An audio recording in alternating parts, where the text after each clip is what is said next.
हरे कृष्णा। तो आप सभी भक्तों का लीलामृत में हार्दिक स्वागत है।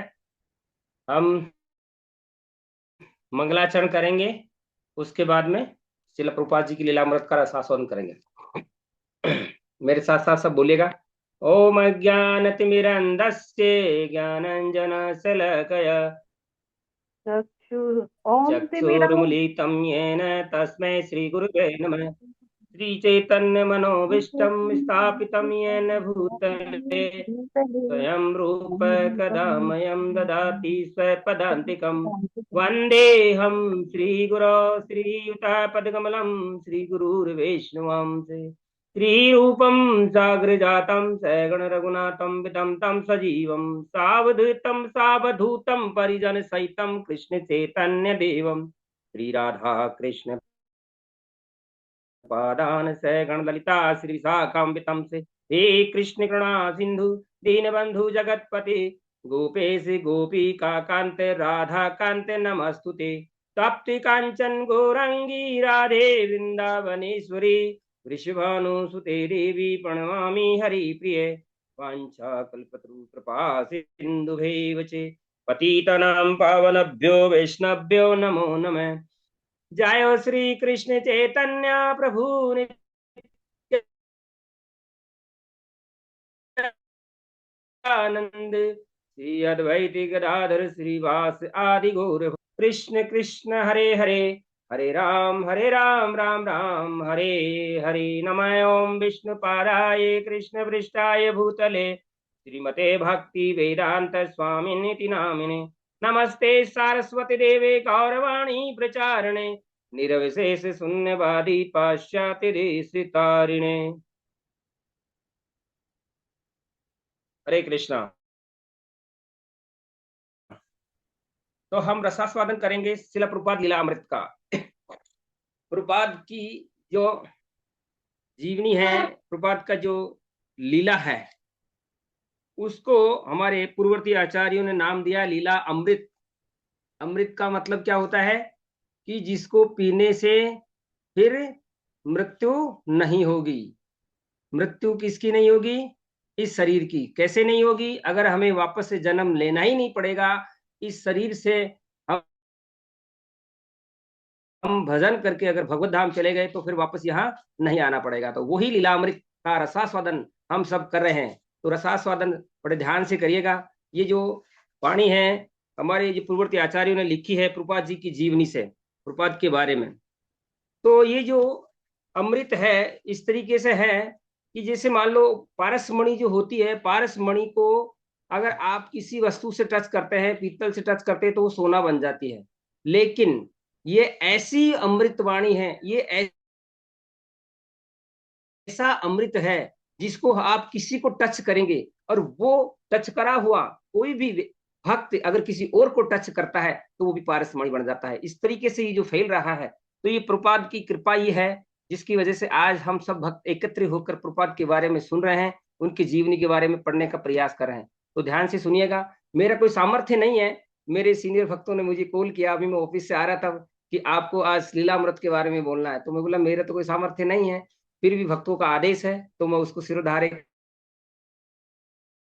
करके बोलने का प्रयास करूंगा। अगर मेरे बोलते समय कोई त्रुटि हो तो कृपया मुझे तुच्छ दास समझ करके माफ कर दीजिएगा।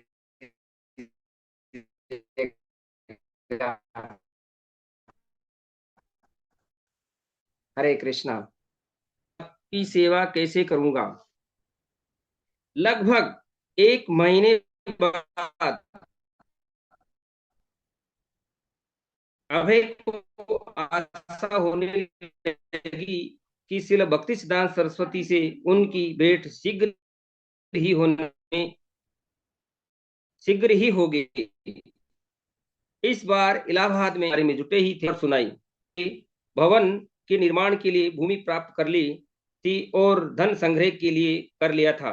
और श्रील भक्ति सिद्धांत सरस्वती 21 नवंबर को होने वाले शिलान्यास समारोह की अध्यक्षता करने आ रहे हैं। कौन सी खबर सुनाई दी? कि उनको गौड़ीय मठ के लिए क्या मिल गई है? जमीन मिल गई है। उसका शिलान्यास करने के लिए कौन आने वाले हैं? भक्ति सिद्धांत सरस्वती गोस्वामी प्रभुपाद महाराज, जो कि कौन थे? श्रील प्रभुपाद जी के गुरु महाराज थे। तो उनको ये खबर सुनी तो बहुत अच्छा लगा, और संयुक्त प्रांत के गवर्नर पर विलियम मालकम हेली सम्मानित अतिथि होंगे, और श्रील भक्ति सिद्धांत सरस्वती की उपस्थिति में एक भव्य समारोह में वे मठ का शिलान्यास करेंगे। जब अभय को ज्ञात हुआ कि एक दीक्षा समारोह भी होगा, तो उन्होंने जानना चाहा कि क्या वे भी दीक्षा ग्रहण कर सकते हैं। मठ के अध्यक्ष अतुलानंद ने अभय को विश्वस्त किया कि वे उनका परिचय श्रील भक्ति सिद्धांत सरस्वती से कराएंगे। उनको पता चला कि श्रील भक्ति सिद्धांत सरस्वती गोस्वामी प्रभुपाद महाराज यहाँ आ रहे हैं और शिलान्यास तो करेंगे ही करेंगे, साथ ही साथ वो एक दीक्षा समारोह का प्रोग्राम भी करने वाले हैं। तो उनके अंदर जिज्ञासा हुई, श्रील प्रभुपाद जी के अंदर जिज्ञासा हुई, क्या मेरी भी दीक्षा हो सकती है। तो जो मठ के जो अध्यक्ष थे, क्या नाम था उनका, अतुलानंद जी ने उन्हें आश्वस्त किया कि वो क्या करेंगे,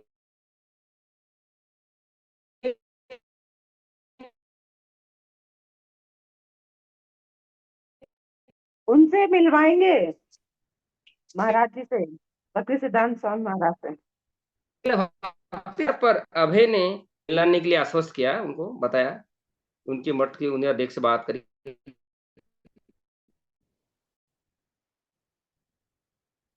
फिर आगे क्या हो रहा है देखो, सुनो आप। प्रभु जी आवाज कटने धर्म लग पर गई। कोई आपत्ति नहीं थी, लेकिन वे स्वयं दीक्षा लेने इनसे श्रील भक्ति क्या माता जी कुछ कहना चाह रहे हैं कोई। हाँ प्रभु जी आवाज कट रही है बीच बीच में, और बीच बीच में सही भी आ रही है। माता जी क्या, एक्चुअली लाइट नहीं है ना, तो नेटवर्क थोड़ा ऐसा ही है, हाँ और हाँ वाईफाई तो चल नहीं रहा। ठीक है प्रभु जी। लेकिन वे स्वयं दीक्षा लेना नहीं चाहती थी। प्रभुपाद ने बोला कि मेरी जो थी, वे पहले से ही घर में श्री विग्रह की पूजा करते थे और उनके नैवेद्य चढ़ाते थे। ईश्वर में उनका विश्वास था और वे शांति पूर्वक रह रहे थे। लेकिन अभय के लिए वे ये काफी नहीं था। वो पहले से पूजा पाठ कर रहे थे, ऐसा नहीं था कि वो, अपन पहले सुन चुके हैं कि वो बचपन से ही क्या थे, कृष्ण भक्त थे। वो उनका अच्छा विग्रह की सेवा पूजा करते थे अपने घर में, और उनके नैवेद्य भोग चढ़ाते थे और शांतिपूर्वक उनका जी रहे थे अपना। लेकिन अभय के लिए वह काफी नहीं था। यद्यपि वे अपनी पत्नी को विवश नहीं करना चाहते थे, लेकिन वे इतना जानते थे कि स्वयं उन्हें एक सच्चे भक्त से दीक्षा लेनी है। पाप कर्म से बचना, धार्मिक जीवन बिताना, ये चीजें आवश्यक थी और अच्छी थी, लेकिन केवल इनसे ही जीवन आध्यात्मिक नहीं बनता, और नहीं इतने ही से आत्मा की भूख और आत्मा की एकमात्र आवश्यकता श्री कृष्ण भगवान का प्रेम है। उस प्रेम का निवेश उनके पिता द्वारा उनमें हो चुका था, और अब उन्हें अगला कदम उठाना था। उनके पिता को इन्हें उन्हें ऐसा करते देखने में प्रसन्नता होती। हालांकि वो भक्त थे और सारी एक्टिविटीज कर रहे थे, लेकिन वो इससे संतुष्ट नहीं थे। उनको क्या करना था, ये चीजें तो कि उनके पिताजी ने ऑलरेडी उनको दी थी कि कृष्ण भक्ति करनी है, सालग्राम शिला की पूजा करते थे, विग्रह पूजा करते थे, भगवान को नैवेद्य भोग लगाते थे, सब कुछ करते थे, लेकिन वो इससे संतुष्ट नहीं थे। उनको ये था अंदर से कि मुझे एक सच्चे भक्त से क्या लेनी है, दीक्षा लेनी है। उन्होंने जो कुछ अपने पिता से सीखा था, उसका सुदृढ़ीकरण अब एक ऐसे व्यक्ति से हो जो संसार के सभी पतित आत्माओं को भगवान की दिव्य प्रेम तक पहुंचा। सरस्वती गोस्वामी प्रभुपाद महाराज अभय जानते थे गुरु की शिक्षाओं की पूर्ण रूप से शरण लेनी चाहिए, और धर्म शास्त्र कहते हैं कि परम सत्य को जानने के इच्छुक व्यक्ति की किसी आध्यात्मिक गुरु की शरण में जाना चाहिए। ऐसे आध्यात्मिक गुरु की जो गुरु परंपरा में हो और जो कृष्ण भावनामृत में अविचल बन चुका हो। देखो, दुनिया में मैंने सुना है कई बार लोग कहते हैं कि अपने जीवन में गुरु होना। श्रील प्रभुपाद जी की टीकाएं हम पढ़ते हैं, चाहे भगवत गीता में पढ़ रहे हो, भागवतम पढ़ रहे हो, सब जगह एक ही शब्द आता है, क्या? कि गुरु कौन होना चाहिए? एक परंपरा से होना चाहिए, एक कृष्ण भक्त होना चाहिए। तो ये सारे जो गुण थे, ये भक्ति सिद्धांत सरस्वती गोस्वामी प्रभुपाद महाराज में विद्यमान थे। वे भगवान चैतन्य ने भी, जो स्वयं कृष्ण थे, आध्यात्मिक गुरु को स्वीकार किया था, और दीक्षा के बाद उन्होंने कृष्ण के पवित्र जनक कृष्ण प्रेम के लक्ष्य भगवान श्री कृष्ण आए, भगवान श्री राम आए, और चाहे चैतन्य महाप्रभु आए, सबों ने क्या किया? अपने जीवन में गुरु का सिरधार्य किया, उन्होंने अपने जीवन में गुरु धारण किया। तो इसी प्रकार से जो भक्ति श्रील प्रभुपाद जी थे, अपने जीवन में भक्ति सब कर रहे थे, लेकिन उनको ये था कि मुझे इस भक्ति कार्य जो कर रहा हूं उससे एक कदम आगे बढ़ना है। एक बार किसी ने पूछा था कि जैसे मान लो कोई भजन कर रहा है, खूब अच्छे से नाम जप भी कर रहा है, शास्त्र अध्ययन कर रहा है, सब कुछ कर रहा है, लेकिन अगर वो जीवन में गुरु नहीं धारण करे तो क्या होगा उसका? तो इस तरीके से है, जिस तरीके से कोई बारात जा रही है मान लो, और बारात में खूब बैंड बाजे भी बज रहे हैं, लोग भी हैं, आगे स्टेज भी है, सब कुछ है, लेकिन बारात में दूल्हा नहीं है, तो क्या वो बारात कहलाएगी? क्या वो सही चीज है मायने में? नहीं। उसी प्रकार से अगर हमारे जीवन में हम कितने भी नाम जप भजन सब कर रहे हैं, वो अच्छी बात है, उनसे हमारी स्वीकृति प्राप्त होती है, और अच्छा हो सकता है अगला जीवन हमें अच्छा मनुष्य का प्राप्त हो जाए। लेकिन जो चीज हमें कि इस जन्म मृत्यु जरा व्याधि के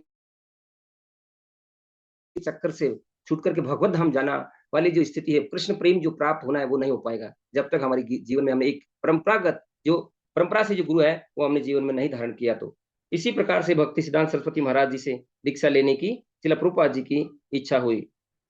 जहां तक औपचारिक दीक्षा का प्रश्न है, वे उन्हें 12 वर्षों की अवस्था में ही परिवार के एक पुरोहित से प्राप्त कर ली थी। देखो, ऐसा नहीं कि प्रभुपाद ने अपने उनके पुरोहित कोई पारिवारिक जो होते हैं ना, हमारे भी होते हैं, जैसे कोई हमारा कामड़ित होता है, पंडित होता है हमारे परिवार का, उसी प्रकार से उन्होंने एक पुरोहित से क्या दीक्षा प्राप्त कर ली थी।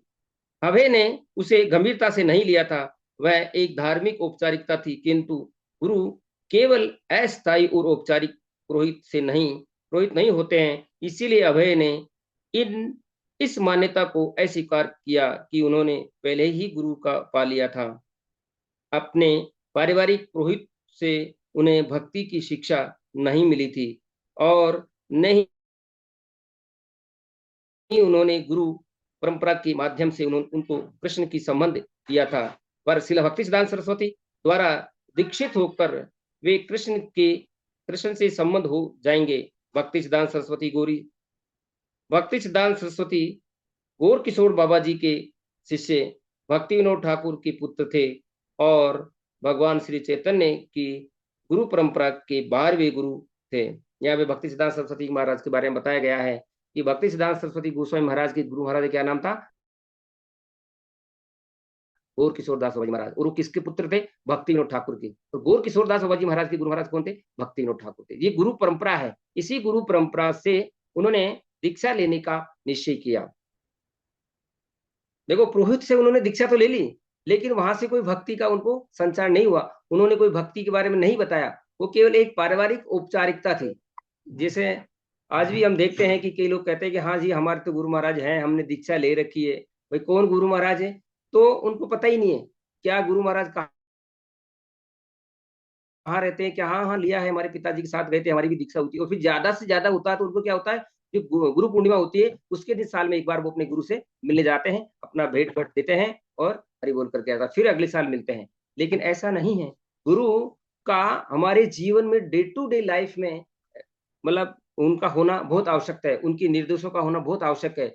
चाहे हमारे गुरु बपू रूप में हो, वाणी रूप में हो। मान लो आज हमारे गुरु महाराज बपू रूप में हमारे पास उपस्थित नहीं है, लेकिन उनकी वाणी, उनकी जो निर्देश आदेश निर्देश जो है हमारे जीवन में हम सिरोधार्य करके हमारे अगर जीवन को जीते हैं, तो हमारे गुरु जो है हमारे उनकी वाणी के रूप में हमारे पास आज भी उपस्थित है। तो हमें ऐसा नहीं है कि औपचारिकता के लिए हमें गुरु जीवन में सिर धारण करना चाहिए। वे अपने युग के सर्वश्रेष्ठ वैदिक सिद्धांत विद्वान थे और वैष्णव धर्म के ऐसे ज्ञाता थे जो भगवत धाम लौटने का मार्गदर्शन कर सकते थे। अपने पूर्वगामियों द्वारा वे अधिकृत थे कि सांसारिक दुखों की औषधि के रूप में वे हर एक को कृष्ण भावना में जागृत करके सर्वोच्च कल्याण के लिए कार्य करें। अभय को ऐसा अनुभव होता था कि वे भक्ति सिद्धांत सरस्वती को अपना आध्यात्मिक गुरु स्वीकार कर चुके थे और प्रथम मिलन के दिन ही उन्हें उनके आदेश प्राप्त हो चुके थे। अब यदि भक्ति सिद्धांत सरस्वती गोस्वामी प्रभुपाद महाराज उन्हें अपना शिष्य स्वीकार कर लेते हैं तो दोनों के बीच संबंध की पुष्टि हो जाएगी। देखो, जब श्रील प्रभुपाद जी भक्ति सिद्धांत सरस्वती गोस्वामी प्रभुपाद महाराज से पहली बार मिले, पहली बार मिलते ही उन्होंने अपने निश्चय कर लिया, अपने मन में ठान लिया कि अगर मेरे जीवन में गुरु सिरधारी करना है तो मैं इनसे ही दीक्षा लूंगा। और मजे की बात यह देखो, जब भक्ति सिद्धांत सरस्वती गोस्वामी प्रभुपाद महाराज से श्रील प्रभुपाद जी मिले तो पहले ही मुलाकात में श्रील भक्ति सिद्धांत सरस्वती महाराज ने उनको आदेश भी दे दिया कि तुम पढ़े लिखे नवयुवक लगते हो, क्यों नहीं अंग्रेजी भाषा में जाकर के विदेशों में प्रचार करते हो। तो ये संबंध का यहाँ से पता चल जाता है कि हाँ, इनका एक गुरु शिष्य परंपरा मतलब आपस में संबंध तो है, लेकिन अब उसको एक फॉर्मेलिटीज के रूप में यहाँ बताया गया है। लेकिन अब यदि भक्ति सिद्धांत सरस्वती उन्हें अपना शिष्य स्वीकार कर लेते हैं तो दोनों के बीच में संबंध की पुष्टि हो जाएगी। देखो, संबंध तो है लेकिन उन्हें करना क्या है, उन्हें पुष्टि होनी है। पुष्टि कैसे होगी? जब औपचारिकता के रूप से श्रील भक्ति सिद्धांत सरस्वती महाराज श्रील प्रभुपाद जी को गुरु मंत्र और माला उनको दे देंगे। तो ये हमें पता चलता है कि ये जो संबंध है ना गुरु और शिष्य का, ये कोई इस जन्म का नहीं होता, ये भी पता नहीं कितने जन्मों का सिद्धांत जो हमारा संबंध होता है ना आपस में, वो एक क्या होता है, जागृत होता है। तो ये भी एक हमारे कई बार होता है ना, हम किसी गुरु से दीक्षा लेने के लिए हमारे मन में ठान रखी है, फिर उनको पता चलता है कि नहीं, हम तो फिर वहां से वो चले, तो लास्ट में जाकर के जहाँ दीक्षा होती है ना, कई बार इस्कॉन में भी हम जैसे ये आईडीसी इस्कॉन डिसाइबल कोर्स करते हैं तो उसमें बताते हैं कि आप गुरु चयन कर सकते हैं। तो गुरु चयन कैसे करते हैं? वो हृदय में, जो हृदय से उनको टच होता है कि हाँ, हमें इस गुरु से दीक्षा लेनी है। तो यहाँ पे भी ये चीज समझ में आ रही है हमको कि भक्ति सिद्धांत सरस्वती महाराज और श्रील प्रभुपाद जी महाराज जब दोनों आपस में पहली मुलाकात में मिले तभी उनको आपस में ये जो कॉन्टेक्ट होता है ना गुरु शिष्य का, वो पता चल गया था। वृंदावन में अभय द्वारा उनके दर्शन करने और भाषण सुनने के बाद कितनी शीघ्र उनका आगमन हो रहा है अपने प्रतिनिधि के माध्यम से। कृष्ण भगवान की कार्य प्रणाली यही है थी। इलाहाबाद में जहां अभय का परिवार था और कारोबार था, उनके आध्यात्मिक गुरु के आगमन से ऐसा लगता था मानो उन्हें आध्यात्मिक जीवन में और अधिक खींचने के लिए ऐसा कर रहे हैं। बिना किसी प्रयास के श्रील भक्ति सिद्धांत सरस्वती महाराज के साथ उनका संबंध गहरा होता जा रहा था। अब भक्ति सिद्धांत सरस्वती महाराज उनके पास मानो किसी उच्चतर सतह की आयोजन के फलस्वरूप आ रहे थे। देखो, अब इसमें कितनी इंपॉर्टेंट बात है, जहां श्रील प्रभुपाद जी रहते थे, हाँ, इलाहाबाद में उनका परिवार वहीं रहता था। इलाहाबाद में उस टाइम पे जब भक्ति सिद्धांत सरस्वती महाराज वहां आए और उनका कारोबार भी वहीं था। अब जब गुरु अपने वहां आ रहे हैं तो उनका एक संबंध जो है और घनिष्ठ होने जा रहा है और उनकी प्रगाढ़ता जो बढ़ने जा रही है। ये कोई जो है ऐसी चीजें है, भगवान का प्लान होता है कि किस तरीके से पतित जीवात्मा का उद्धार करने के लिए भक्ति सिद्धांत सरस्वती महाराज ने श्रील प्रभुपाद को एम्पावर किया और उन्होंने बोला कि आप विदेश में जाकर इसका प्रचार कीजिए। इस तरीके से जो है एम्पावर किया। तो आज हम देखते हैं कि वो चीजें आज प्रत्यक्ष में हमें दिख रही है पूरे विश्व में, जो श्रील प्रभुपाद जी का डंका बज रहा है। तो इससे हमें यहाँ पता चल रहा है कि श्रील भक्ति सिद्धांत सरस्वती महाराज ने और उनको जो सत्ता थी वो आयोजन में फलस्वरूप और आ रहे हैं। समारोह के दिन भक्ति सिद्धांत सरस्वती अपने शिष्यों को साउंड मलाका स्ट्रीट स्थित इलाहाबाद गौड़ी मठ में मिले। अब वे हरि कथा का बोल रहे थे कि और प्रश्नों के उत्तर दे रहे थे। तब अतुलानंद ब्रह्मचारी ने उसी अवसर पर दीक्षा के लिए बहुत से प्रत्यार्थियों को, जिनमें अभय भी थे, उनके सामने प्रस्तुत किया। बहुत ही खुशखबरी हो गई श्रील प्रभुपाद जी के लिए कि जब भक्ति सिद्धांत सरस्वती महाराज, लाइट आ गई है, बस थोड़ी देर में अगर चालू हो गया इंटरनेट तो फिर अपन को ये जो नेट की, अभी मेरी आवाज आ रही है क्या या मैं ऐसे बोल रहे हैं? माता जी आप बताइए। बढ़िया आ रही है प्रभु जी। आ रही है ना? ठीक है माता जी। आ रही है, हाँ। देखो, यहाँ पे एक बहुत ही मतलब खुशनुमा माहौल हो गया है और शिला भक्ति सिद्धांत सरस्वती महाराज लेक्चर दे रहे हैं और क्वेश्चनों का आंसर दे रहे हैं। उसी बीच में जो वहां की गौड़ीय मठ के जो अध्यक्ष थे, क्या नाम था उनका, अतुलानंद ब्रह्मचारी ने क्या करा, उसी अवसर पर दीक्षा के लिए बहुत से प्रत्यार्थियों को, जिनमें से अभय भी थे, बहुत सारे दीक्षार्थी दीक्षा लेने के लिए से पहले से होता है ना, हमारे स्कूल में पहले से नाम होता है, उनका लिस्ट बनती है, उनका इंटरव्यू होता है, सब तरीके से पहले से तैयार होता है मामला कि इन भक्तों की दीक्षा होगी। ऐसा नहीं है, कई जगह देखोगे आप कि लोग बैठे हैं कि जहां तक वो गुरु जी पानी का छिटा मारते हैं, जहां तक पानी का छिटा लगे सब उनके शिष्य बन गए, या माइक में बोल रहे हैं मंत्र की ठीक है सब शिष्य बन गए। ऐसा नहीं होता। यहाँ हमारे स्कूल का सिस्टम अलग ही होता है। हमारे गुरु महाराज शिला गोपाल कृष्ण गोस्वामी महाराज बताते हैं कि हमारी जो स्कूल में जो दीक्षा का सिस्टम है, बड़े कड़े नियम है। पहले उनका इंटरव्यू होता है, लोग कहते हैं तुम्हारे स्कूल में जितना दीक्षा के लिए बहुत सारा मतलब पूरे प्रपंच रचना पड़ता है, इंटरव्यू होते हैं, उसके बाद में कई फेल होते हैं, फिर वो सिफारिश लगाते हैं, प्रेसिडेंट के पास जाते हैं, अपने मेंटोर के पास जाते हैं। इसी प्रकार से ये चीजें हैं, हमारे लिए नई नहीं है, ये परंपरा से आई हुई है। देखो भक्ति सिद्धांत सरस्वती महाराज के टाइम में शिला शिला प्रभुपाद जी की दीक्षा उस टाइम में भी यही सिस्टम था कि वो क्या कर रहे हैं, यहाँ पर पहले से डिसाइडेड था। और जो वहाँ के जो मठ के अध्यक्ष थे अतुलानंद ब्रह्मचारी,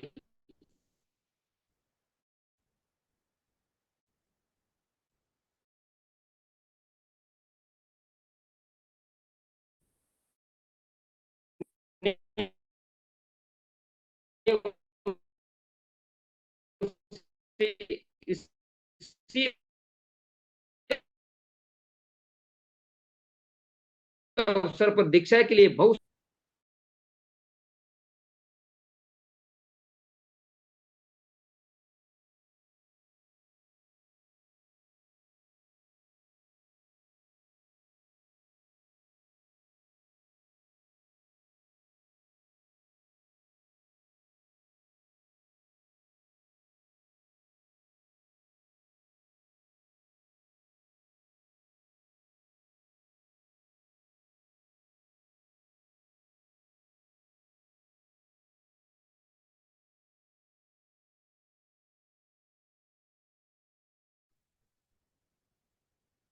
प्रभु जी शायद मीटिंग से निकल गए। हाँ, उनका नेटवर्क इशू हो रहा था ना प्रभु जी। हाँ हाँ हाँ।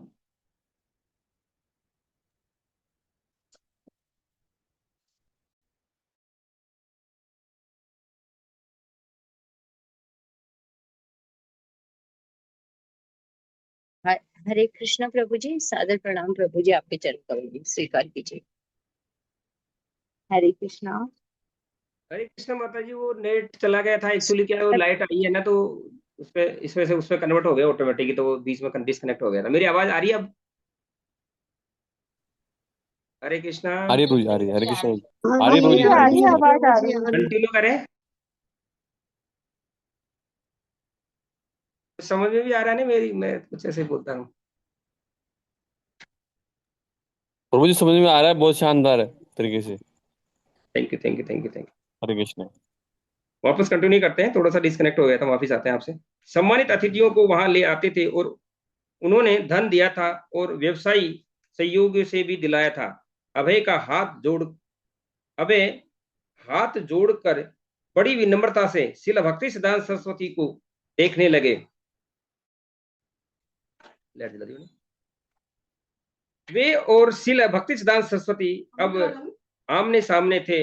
और शिला कौन कौन, शिला प्रभुपाद और भक्ति सिद्धांत सरस्वती गोस्वामी प्रभुपाद महाराज। शिला प्रभुपाद जी महाराज उनके सामने हाथ जोड़ के खड़े हैं, और उनके सामने कौन है, शिला भक्ति सिद्धांत सरस्वती महाराज।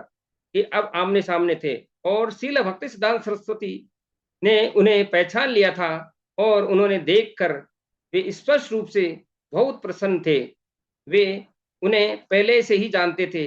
अभय को अभय से दृष्टि विनिमय करते हुए उन्होंने कहा, हाँ, उसे मेरा प्रवचन सुनना पसंद है, वह उठकर चला नहीं जाता, मैंने देखा है, मैं उसे अपना शिष्य स्वीकार करूंगा। हरि बोल।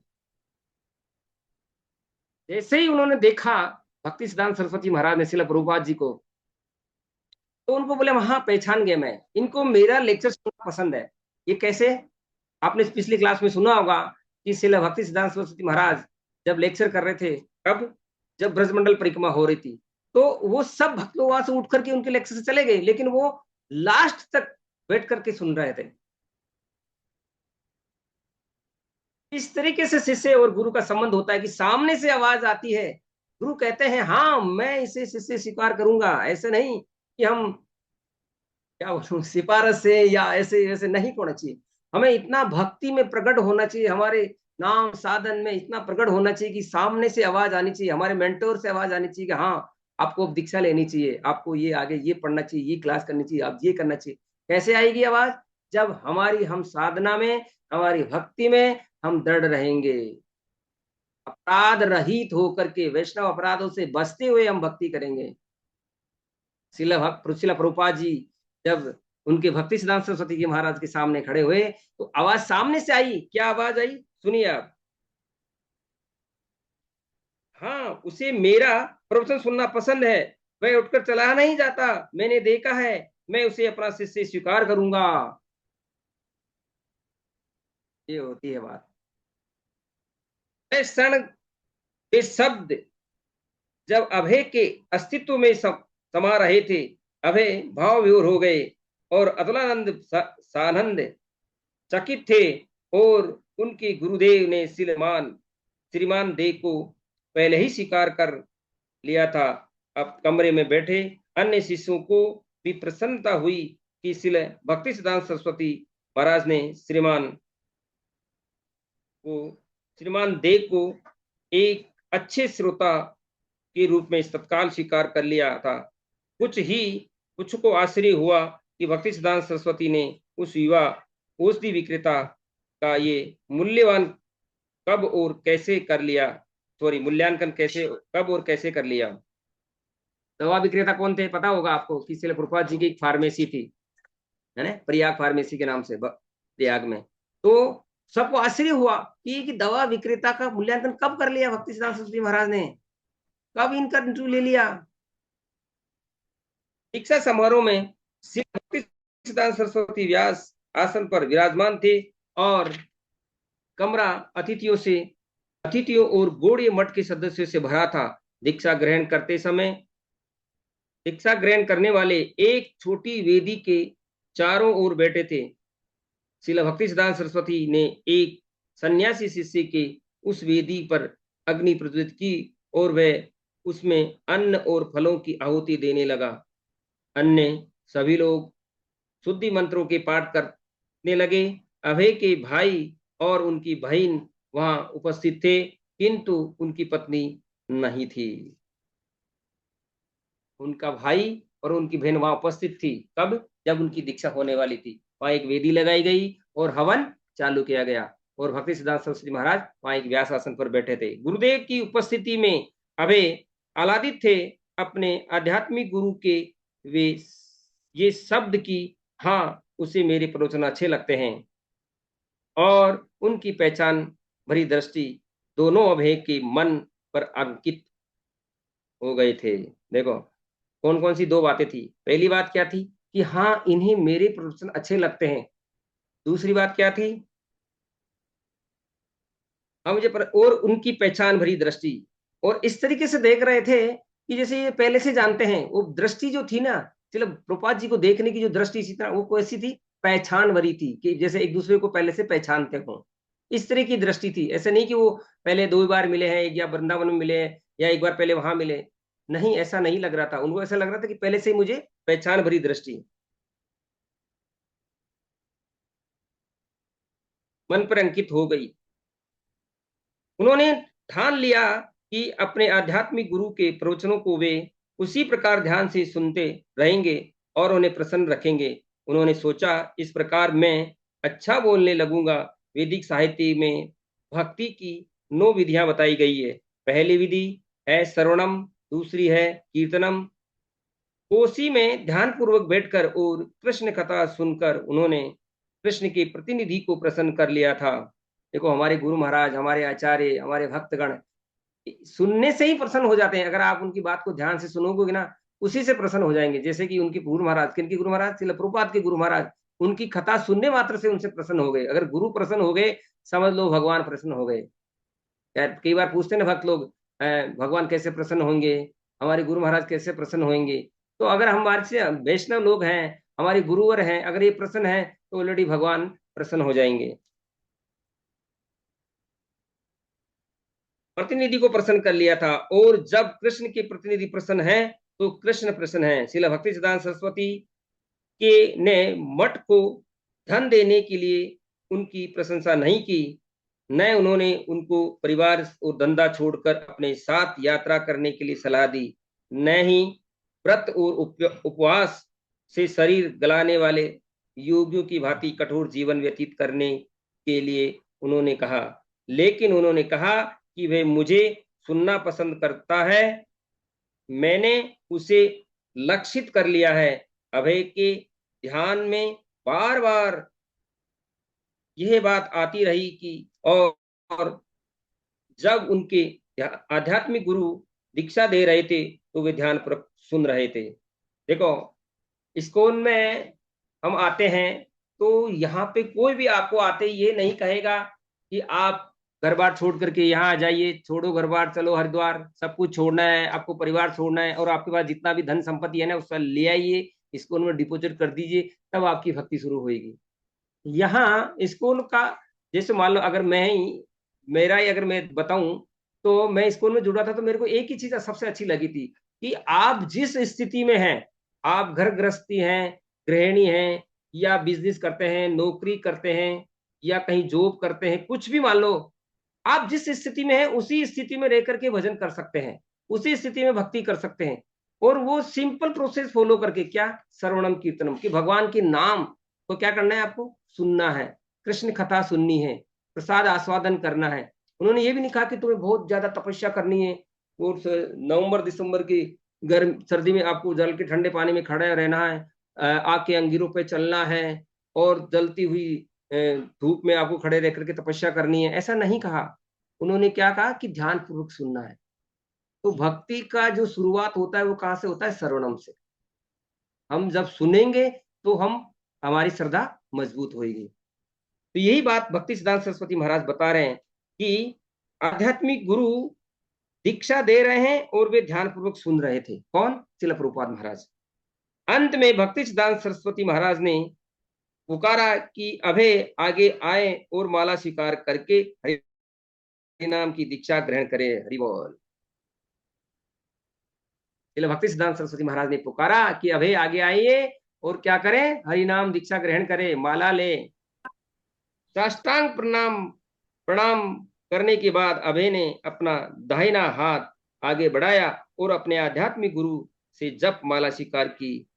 उसी समय उन्होंने ब्राह्मण का पवित्र यज्ञोपवीत भी स्वीकार किया। देखो, श्रील प्रभुपाद जी महाराज की दीक्षा जो थे दोनों एक साथ हो गए, ब्राह्मण दीक्षा और हरिनाम दीक्षा। इसका अर्थ था कि दूसरी दीक्षा सामान्य श्रील भक्ति सिद्धांत सरस्वती महाराज पहली दीक्षा के हरिनाम देते हैं थे, और कुछ समय के बाद ही जब वे शिष्य की उन्नति से संतुष्ट हो जाते थे तब दूसरी दीक्षा देते थे। लेकिन अभय को उन्होंने दोनों दीक्षाएं एक साथ दे दी। ये पता चलता है इस तरह का कि पहली बार में समर्पण कर दिया श्रील प्रभुपाद महाराज ने भक्ति सिद्धांत सरस्वती महाराज को, तो वो भी, उनके गुरु भी प्रसन्न हो गए उनसे, और प्रसन्न होकर के क्या करा, दोनों दीक्षाएं साथ में दे दी। यहाँ तो हमारे एक दीक्षा लेने में पसीने छूट जाते हैं, उसके बाद मिल रहा, पता नहीं कितने साल गुजरते हैं, उसके बाद में हम उस स्तर पे आते हैं कि ब्राह्मण दीक्षा ले पाए, है ना। ऐसे नहीं फैशन के हिसाब से कि भाई फलाने भक्त ने लिया हमको भी लेना है, नहीं, हमें उस स्तर पर आना है, वैसे कार्य करना है कि हाँ लगे कि मंदिर प्रेसिडेंट को, हमारे मेंटोर की, हाँ अब आपको ब्राह्मण दीक्षा लेनी चाहिए, आपको ये सेवाएं करनी चाहिए। आप सेवाएं का, जिस मान लो कोई उल्टर में भक्तों की आवश्यकता है, पुजारी नहीं है, तो आप ब्राह्मण दीक्षा लेकर के आप अपना साधना नाम जब स्वच्छता से रहेंगे तो आपकी, जिस मान लो उल्टर में कभी जरूरत पड़ी ब्राह्मण दीक्षा, तो आपको बुला करके सेवा दी जाएगी। लेकिन आपका मेंटर आपको देखता है कि आपकी सेवा के भाव ही नहीं है, केवल आप फैशन से दीक्षा लेना चाहते हैं, आपके अंदर तो भाव ही नहीं उस तरीके के। तो कई लोग फैशन नहीं, हमारी प्रभु जी ब्राह्मण दीक्षा करा दीजिए, क्या करेंगे लेकर के कि फला प्रभु जी हम भी लेंगे।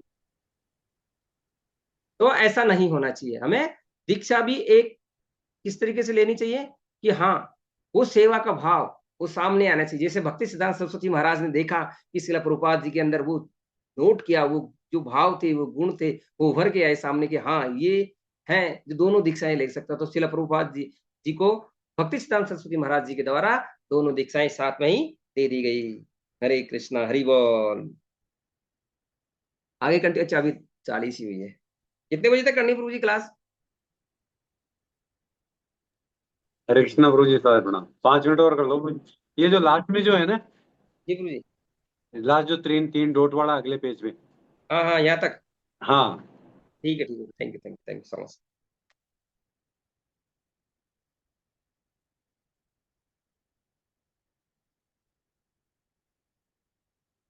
भक्ति सिद्धांत सरस्वती पहली पहली दीक्षा हरिनाम देते हैं और कुछ समय के बाद ही जब शिष्य को उनकी उन्नति संतुष्ट हो जाते हैं तब दूसरी दीक्षा देते थे, लेकिन अभय को उन्होंने दोनों दीक्षाएं एक साथ दे दी।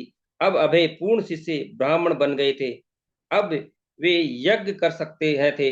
जैसे दीक्षा के लिए अग्नि यज्ञ में वे मंदिर में श्री विग्रह की पूजा कर सकते थे और प्रवचन की भी उनसे आशा की जा सकती थी। श्रील भक्ति सिद्धांत सरस्वती महाराज ने उनके नाम के साथ अरविंद जोड़ दिया। अब वे अभय चरणारविंद हो गए। देखो, ब्राह्मण दीक्षा लेने वाले को मैंने अभी बताया ना कि वो मंदिर में क्या कर सकता है, अर्चा विग्रह की पूजा कर सकता है, यज्ञ कर सकता है ना, प्रवचन दे सकता है। और उनका अब दीक्षा का नाम क्या पड़ गया? अभय चरणारविंद। अभय का मतलब सब समझते हैं, भगवान श्री कृष्ण के चरणों का शरण लेना। अभय मतलब जिनसे भय नहीं होता, जिनका जिनकी शरण लेने से भय नहीं रहता हमारे जीवन में, भगवान श्री कृष्ण का नाम है ना। जब श्रील भक्ति सिद्धांत सरस्वती इलाहाबाद के से कलकत्ता चले गए तब अभय को अपने आध्यात्मिक गुरु के स्थान पर कार्य करने की दायित्व का उत्सुकता से अनुभव होने लगा। दीक्षा के समय श्रील भक्ति सिद्धांत सरस्वती ने उन्हें रूप गोस्वामी और भक्ति रसामृत सिंधु के अध्ययन का आदेश दिया था।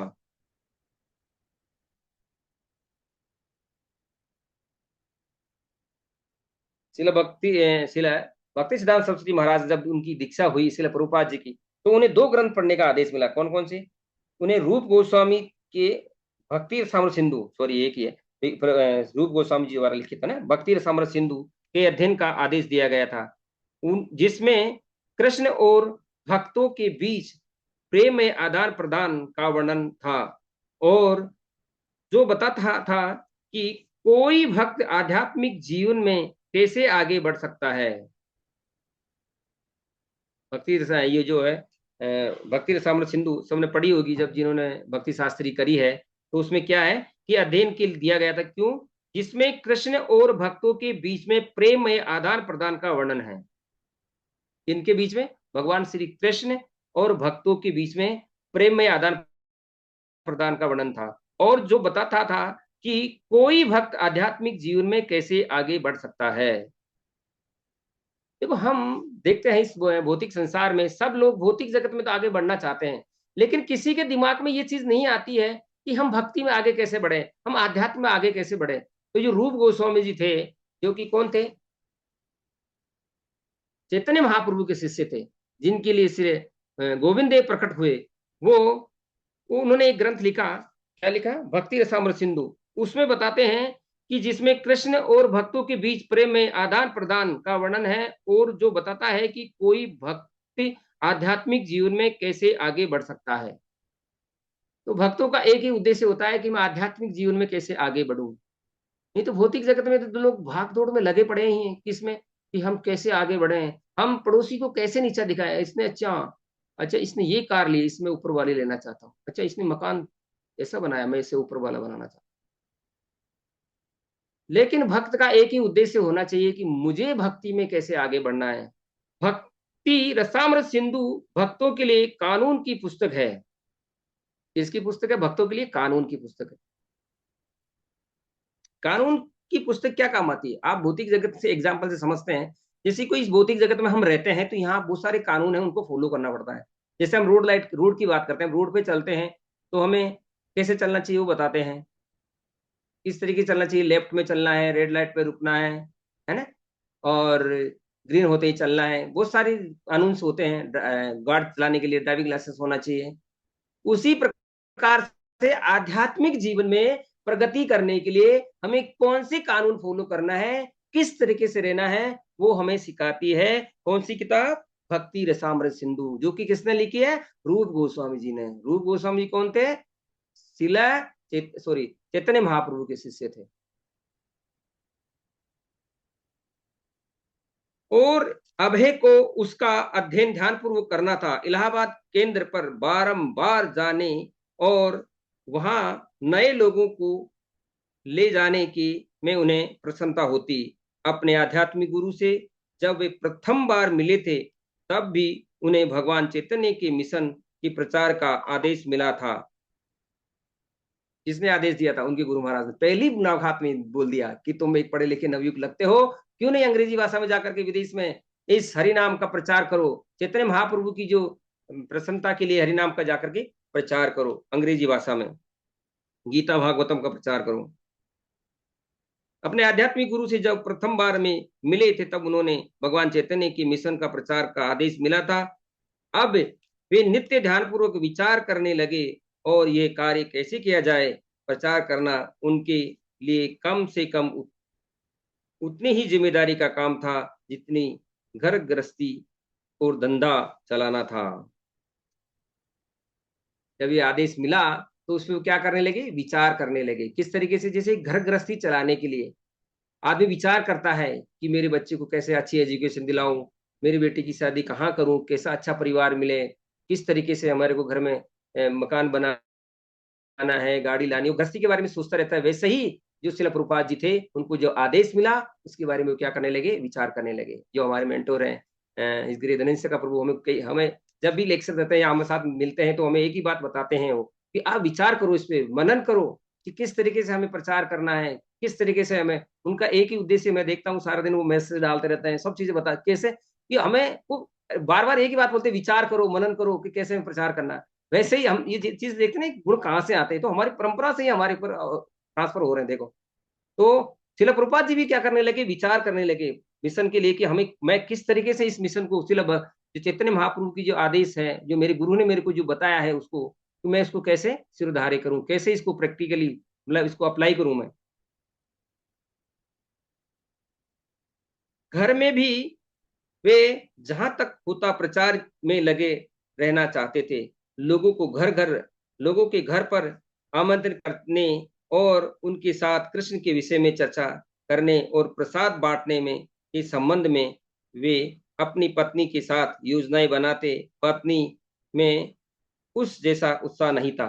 देखो घर पे भी वो अपने घर पे बुलाते थे, लोगों को बुला करके क्या करते थे? कृष्ण कथा सुनाते थे, प्रचार के बारे में विचार करते थे। और उनकी धर्मपत्नी से भी वो इस बारे में बात करते थे कि लोगों को बुलाया जाए, आप उनके लिए भगवान को भोग लाकर प्रसाद खिलाया जाए, उनको कृष्ण कथा सुनाया जाए।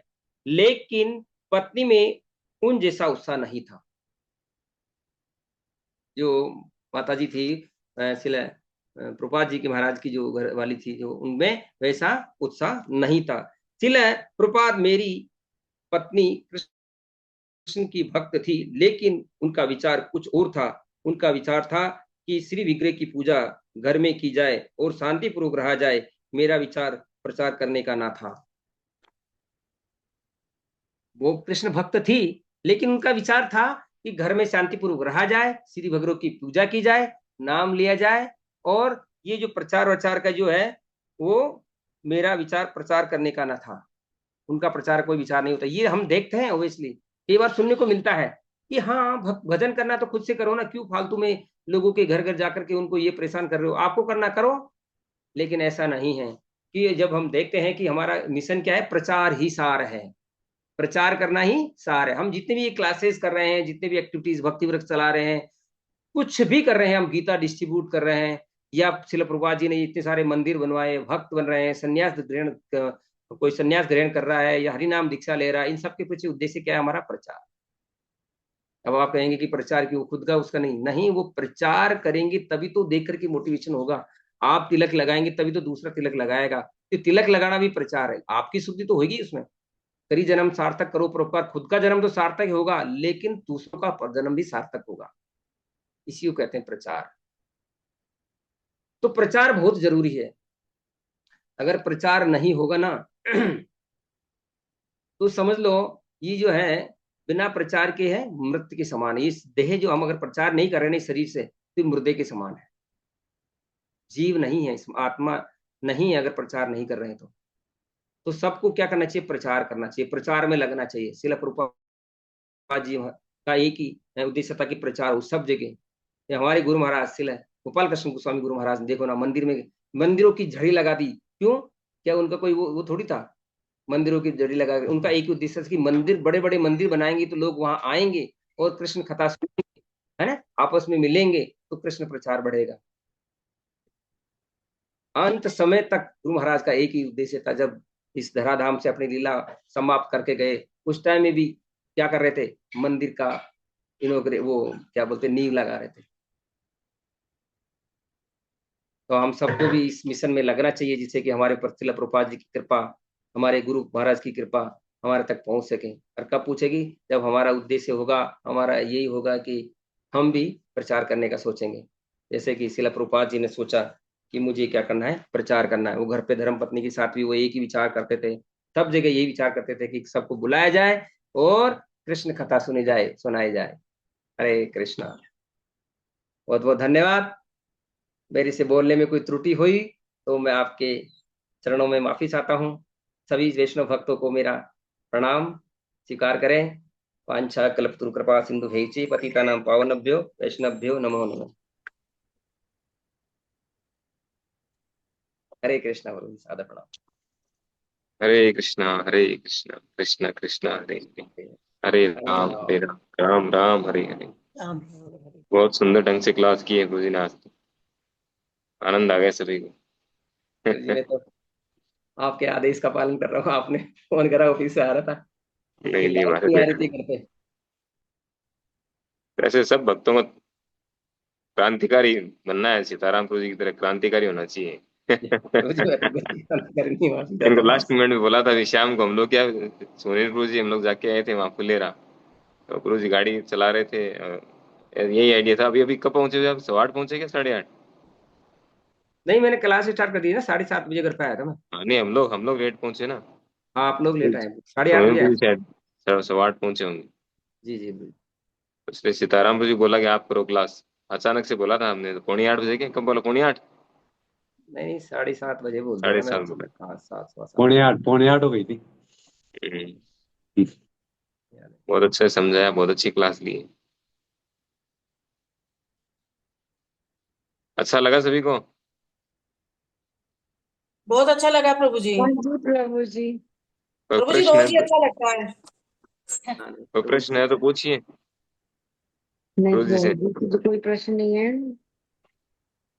इसमें, तो ऐसा कुछ नहीं है। ठीक है, ठीक है प्रभु जी, मीटिंग एंड करिए ना फिर। तो धन्यवाद करिए प्रभु जी का, हरे कृष्ण महामंत्र बोल के सभी। Hare Krishna Hare Krishna Krishna Krishna Krishna Hare Krishna Hare, Hare Hare, Hare Hare Ram Ram Hare Ram Ram Ram Ram Ram Hare Hare. Thank you so much. सभी भक्तों को मेरा सादर प्रणाम स्वीकार करें सभी भक्त, और मुझे गलती हुई तो माफ करें। हरे कृष्णा। मेरे अंदर सामर्थ्य तो नहीं था, पर प्रभु जी ने मुझे एम्पायर किया, इसलिए मैं बोल पाया। हरे कृष्ण। सीताराम प्रभु जी की जय। प्रभात की जय, गुरु महाराज की जय। हरे जय गुरु जी मंदिर रामानंद अनंत कोटि जय। मीटिंग एंड कर दो गुरु जी। ठीक है करिए। हरे कृष्ण।